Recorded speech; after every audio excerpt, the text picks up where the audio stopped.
죽으러 가는 인생의 종착역. 숨이 멈춰야 해방되는 감옥을 아시나요?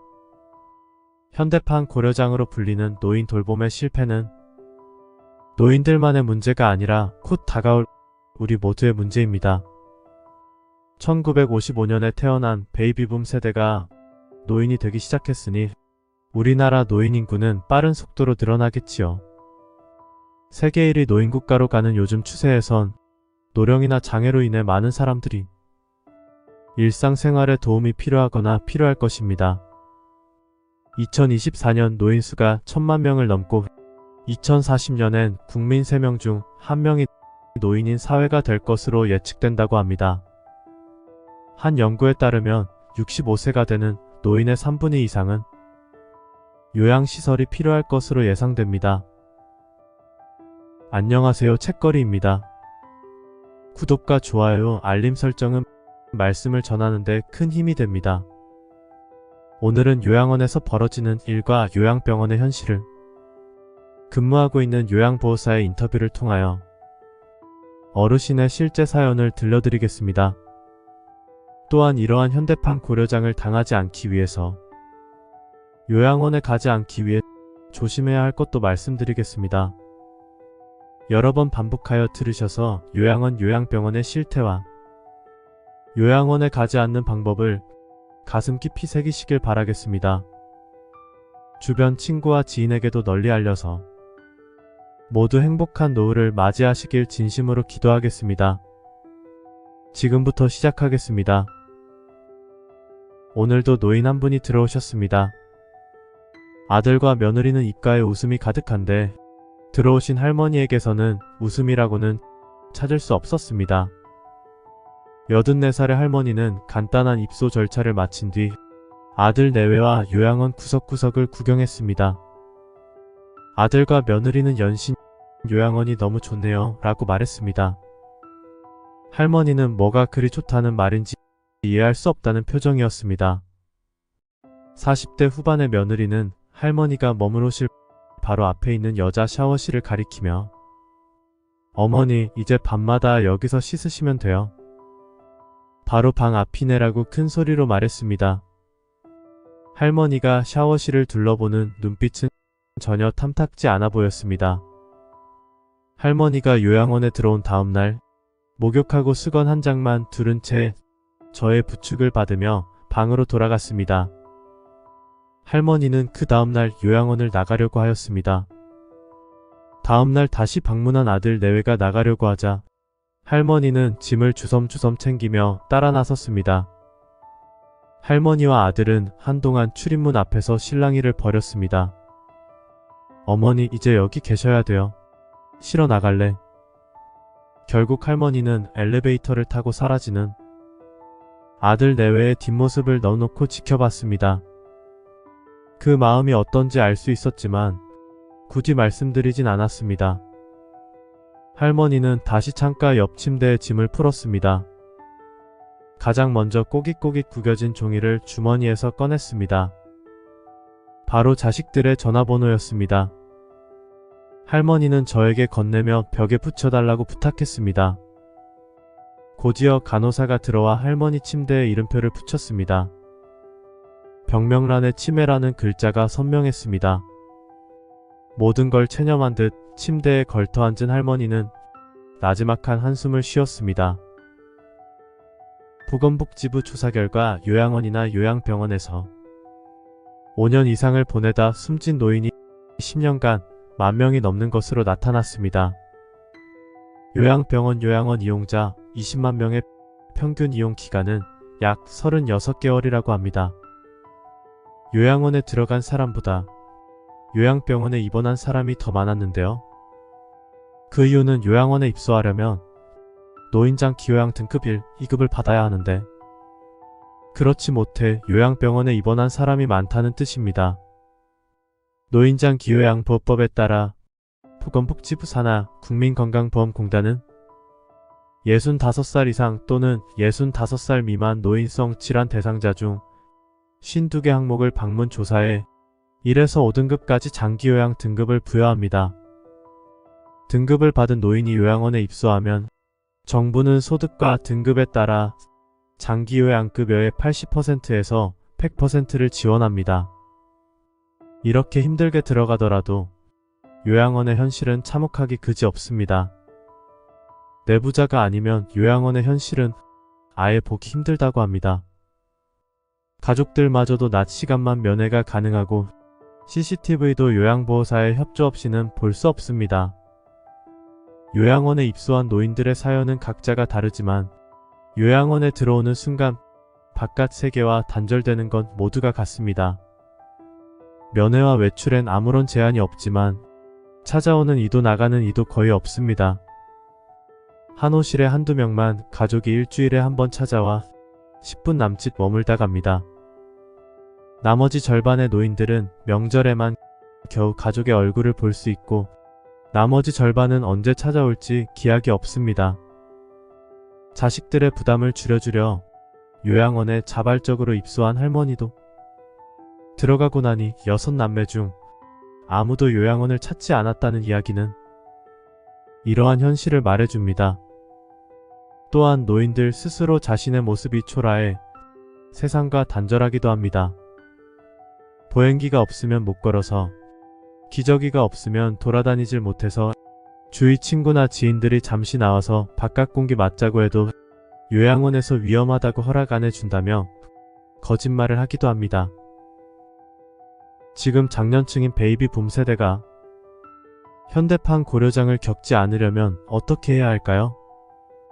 먼저 노년이 되어 골절당하는 것을 조심해야 합니다. 골절이 생기면 신체적 독립을 할 수 없기 때문에 요양원이나 요양병원에 모실 수밖에 없습니다. 통계에 따르면 특히 노년기에 고관절 골절이 생기는 경우에 4명 중 1명이 요양원이나 요양병원에 입원하였고 5명 중 1명은 1년 내에 사망한다고 합니다. 또한 노년에 신체적인 제한이 생기면 정신적으로도 약해지는 경우가 많습니다. 통계적으로 골절 등의 이유로 장기 입원하는 노인들에게 치매 발병의 확률이 훨씬 높아진다고 합니다. 노년기에 골절이 잘 생기는 이유는 골다공증이 심해지기 때문입니다. 평소에 반드시 골다공증 검사를 하고 또 필요하면 치료를 꼭 받으셔야 합니다. 예방하기 위해선 치즈나 요거트, 우유와 같은 칼슘과 단백질이 풍부한 음식을 잘 챙겨 드시면 됩니다. 또 단백질 섭취를 하면서 근력을 늘리는 운동을 하면 됩니다. 이때 주의할 점은 운동할 때 넘어지면 골절이 될 수 있으니 조심하셔야 합니다. 걷기 운동을 열심히 하시는 게 가장 좋습니다. 또 하나는 노년에 올 수 있는 치매, 우울증을 조심해야 합니다. 신체적으로 문제가 없더라도 정신적 문제가 생기면 결국 요양원 신세를 져야 합니다. 신체적 독립이 아니라 정신적 독립을 할 수 없는 상태입니다. 증상이 가벼운 경우에는 괜찮지만 증상이 심해지면 결국 요양원이나 요양병원 신세를 질 수밖에 없습니다. 스스로가 기억력이나 인지능력 또는 계산 능력과 언어 능력이 떨어진다고 느낀다면 일상생활을 하는 데는 지장이 없더라도 꼭 검사해 보시길 바랍니다. 빠르게 진료를 받고 치료를 시작하면 치매로 가는 경과를 최대한 늦출 수 있습니다. 가족들에게 말하기 어려워서 감추려고 하면 치매로 가는 지름길입니다. 우울증도 치매를 유발할 수 있으므로 조심하시고 적극적으로 치료하신다면 현대판 고려장을 겪지 않고 행복한 노후를 보낼 수 있을 것입니다. 노인의 5가지 소망 중 첫 번째는 현대판 고려장이라는 요양병원, 요양원이 아닌 집에서 임종하는 것이라고 합니다. 갈 땐 가더라도 내가 살던 집에서 사랑하는 가족들과 마지막을 함께하고 싶다는 의미겠지요. 둘째는 자식들에게 짐이 되지 않고 사는 것. 셋째, 사는 날까지 중병에 걸리지 않는 것. 넷째, 대소변을 혼자서 해결하는 것. 5번째는 99세까지 팔팔하게 살다가 며칠 아프고 난 후 자는 도중 죽는 것이라고 합니다. 이런 소원들을 모두 이루기 위해서 오늘부터 제가 말씀드린 방법을 실천해 보시기 바랍니다. 한 번 듣고 머리에 잘 안 들어온다면 여러 번 들으셔서 온전히 본인 것으로 만드시길 바랍니다. 죽으러 가는 인생의 종착역. 숨이 멈춰야 해방되는 감옥을 아시나요? 현대판 고려장으로 불리는 노인 돌봄의 실패는 노인들만의 문제가 아니라 곧 다가올 우리 모두의 문제입니다. 1955년에 태어난 베이비붐 세대가 노인이 되기 시작했으니 우리나라 노인 인구는 빠른 속도로 늘어나겠지요. 세계 1위 노인국가로 가는 요즘 추세에선 노령이나 장애로 인해 많은 사람들이 일상생활에 도움이 필요하거나 필요할 것입니다. 2024년 노인수가 1000만 명을 넘고 2040년엔 국민 3명 중 1명이 노인인 사회가 될 것으로 예측된다고 합니다. 한 연구에 따르면 65세가 되는 노인의 3분의 2 이상은 요양시설이 필요할 것으로 예상됩니다. 안녕하세요, 책거리입니다. 구독과 좋아요, 알림 설정은 말씀을 전하는데 큰 힘이 됩니다. 오늘은 요양원에서 벌어지는 일과 요양병원의 현실을 근무하고 있는 요양보호사의 인터뷰를 통하여 어르신의 실제 사연을 들려드리겠습니다. 또한 이러한 현대판 고려장을 당하지 않기 위해서 요양원에 가지 않기 위해 조심해야 할 것도 말씀드리겠습니다. 여러 번 반복하여 들으셔서 요양원 요양병원의 실태와 요양원에 가지 않는 방법을 가슴 깊이 새기시길 바라겠습니다. 주변 친구와 지인에게도 널리 알려서 모두 행복한 노후를 맞이하시길 진심으로 기도하겠습니다. 지금부터 시작하겠습니다. 오늘도 노인 한 분이 들어오셨습니다. 아들과 며느리는 입가에 웃음이 가득한데 들어오신 할머니에게서는 웃음이라고는 찾을 수 없었습니다. 84살의 할머니는 간단한 입소 절차를 마친 뒤 아들 내외와 요양원 구석구석을 구경했습니다. 아들과 며느리는 연신 요양원이 너무 좋네요 라고 말했습니다. 할머니는 뭐가 그리 좋다는 말인지 이해할 수 없다는 표정이었습니다. 40대 후반의 며느리는 할머니가 머무르실 바로 앞에 있는 여자 샤워실을 가리키며 어머니, 이제 밤마다 여기서 씻으시면 돼요. 바로 방 앞이네라고 큰 소리로 말했습니다. 할머니가 샤워실을 둘러보는 눈빛은 전혀 탐탁지 않아 보였습니다. 할머니가 요양원에 들어온 다음날 목욕하고 수건 한 장만 두른 채 저의 부축을 받으며 방으로 돌아갔습니다. 할머니는 그 다음날 요양원을 나가려고 하였습니다. 다음날 다시 방문한 아들 내외가 나가려고 하자 할머니는 짐을 주섬주섬 챙기며 따라 나섰습니다. 할머니와 아들은 한동안 출입문 앞에서 실랑이를 벌였습니다. 어머니, 이제 여기 계셔야 돼요. 실어 나갈래? 결국 할머니는 엘리베이터를 타고 사라지는 아들 내외의 뒷모습을 넉넉히 지켜봤습니다. 그 마음이 어떤지 알 수 있었지만 굳이 말씀드리진 않았습니다. 할머니는 다시 창가 옆 침대에 짐을 풀었습니다. 가장 먼저 꼬깃꼬깃 구겨진 종이를 주머니에서 꺼냈습니다. 바로 자식들의 전화번호였습니다. 할머니는 저에게 건네며 벽에 붙여달라고 부탁했습니다. 곧이어 간호사가 들어와 할머니 침대에 이름표를 붙였습니다. 병명란에 치매라는 글자가 선명했습니다. 모든 걸 체념한 듯 침대에 걸터앉은 할머니는 나지막한 한숨을 쉬었습니다. 보건복지부 조사 결과 요양원이나 요양병원에서 5년 이상을 보내다 숨진 노인이 10년간 10,000명이 넘는 것으로 나타났습니다. 요양병원 요양원 이용자 20만 명의 평균 이용 기간은 약 36개월이라고 합니다. 요양원에 들어간 사람보다 요양병원에 입원한 사람이 더 많았는데요. 그 이유는 요양원에 입소하려면 노인장 기요양 등급 1, 2급을 받아야 하는데 그렇지 못해 요양병원에 입원한 사람이 많다는 뜻입니다.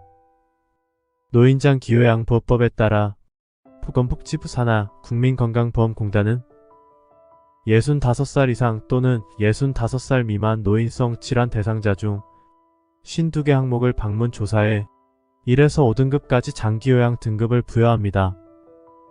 등급을 받은 노인이 요양원에 입소하면 정부는 소득과 등급에 따라 장기요양급여의 80%에서 100%를 지원합니다. 이렇게 힘들게 들어가더라도 요양원의 현실은 참혹하기 그지없습니다. 내부자가 아니면 요양원의 현실은 아예 보기 힘들다고 합니다. 가족들마저도 낮 시간만 면회가 가능하고 CCTV도 요양보호사의 협조 없이는 볼 수 없습니다. 요양원에 입소한 노인들의 사연은 각자가 다르지만 요양원에 들어오는 순간 바깥 세계와 단절되는 건 모두가 같습니다.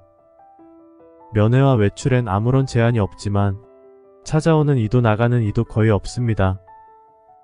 한 호실에 한두 명만 가족이 일주일에 한 번 찾아와 10분 남짓 머물다 갑니다. 나머지 절반의 노인들은 명절에만 겨우 가족의 얼굴을 볼 수 있고 나머지 절반은 언제 찾아올지 기약이 없습니다. 자식들의 부담을 줄여주려 요양원에 자발적으로 입소한 할머니도 들어가고 나니 6남매 중 아무도 요양원을 찾지 않았다는 이야기는 이러한 현실을 말해줍니다. 또한 노인들 스스로 자신의 모습이 초라해 세상과 단절하기도 합니다. 보행기가 없으면 못 걸어서, 기저귀가 없으면 돌아다니질 못해서 주위 친구나 지인들이 잠시 나와서 바깥 공기 맞자고 해도 요양원에서 위험하다고 허락 안 해준다며 거짓말을 하기도 합니다. 지금 장년층인 베이비붐 세대가 현대판 고려장을 겪지 않으려면 어떻게 해야 할까요? 먼저 노년이 되어 골절당하는 것을 조심해야 합니다. 골절이 생기면 신체적 독립을 할 수 없기 때문에 요양원이나 요양병원에 모실 수밖에 없습니다. 통계에 따르면 특히 노년기에 고관절 골절이 생기는 경우에 4명 중 1명이 요양원이나 요양병원에 입원하였고 5명 중 1명은 1년 내에 사망한다고 합니다.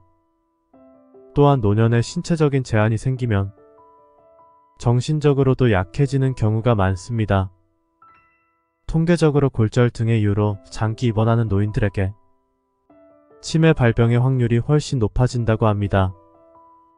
노년기에 골절이 잘 생기는 이유는 골다공증이 심해지기 때문입니다. 평소에 반드시 골다공증 검사를 하고 또 필요하면 치료를 꼭 받으셔야 합니다. 예방하기 위해선 치즈나 요거트, 우유와 같은 칼슘과 단백질이 풍부한 음식을 잘 챙겨 드시면 됩니다. 또 단백질 섭취를 하면서 근력을 늘리는 운동을 하면 됩니다. 이때 주의할 점은 운동할 때 넘어지면 골절이 될 수 있으니 조심하셔야 합니다. 걷기 운동을 열심히 하시는 게 가장 좋습니다. 또 하나는 노년에 올 수 있는 치매, 우울증을 조심해야 합니다. 신체적으로 문제가 없더라도 정신적 문제가 생기면 결국 요양원 신세를 져야 합니다. 신체적 독립이 아니라 정신적 독립을 할 수 없는 상태입니다. 증상이 가벼운 경우에는 괜찮지만 증상이 심해지면 결국 요양원이나 요양병원 신세를 질 수밖에 없습니다. 스스로가 기억력이나 인지능력 또는 계산 능력과 언어 능력이 떨어진다고 느낀다면 일상생활을 하는 데는 지장이 없더라도 꼭 검사해 보시길 바랍니다. 빠르게 진료를 받고 치료를 시작하면 치매로 가는 경과를 최대한 늦출 수 있습니다. 가족들에게 말하기 어려워서 감추려고 하면 치매로 가는 지름길입니다. 우울증도 치매를 유발할 수 있으므로 조심하시고 적극적으로 치료하신다면 현대판 고려장을 겪지 않고 행복한 노후를 보낼 수 있을 것입니다. 노인의 5가지 소망 중 첫 번째는 현대판 고려장이라는 요양병원, 요양원이 아닌 집에서 임종하는 것이라고 합니다. 갈 땐 가더라도 내가 살던 집에서 사랑하는 가족들과 마지막을 함께하고 싶다는 의미겠지요. 둘째는 자식들에게 짐이 되지 않고 사는 것. 셋째, 사는 날까지 중병에 걸리지 않는 것. 넷째, 대소변을 혼자서 해결하는 것. 5번째는 99세까지 팔팔하게 살다가 며칠 아프고 난 후 자는 도중 죽는 것이라고 합니다. 이런 소원들을 모두 이루기 위해서 오늘부터 제가 말씀드린 방법을 실천해 보시기 바랍니다. 한번 듣고 머리에 잘 안 들어온다면 여러 번 들으셔서 온전히 본인 것으로 만드시길 바랍니다.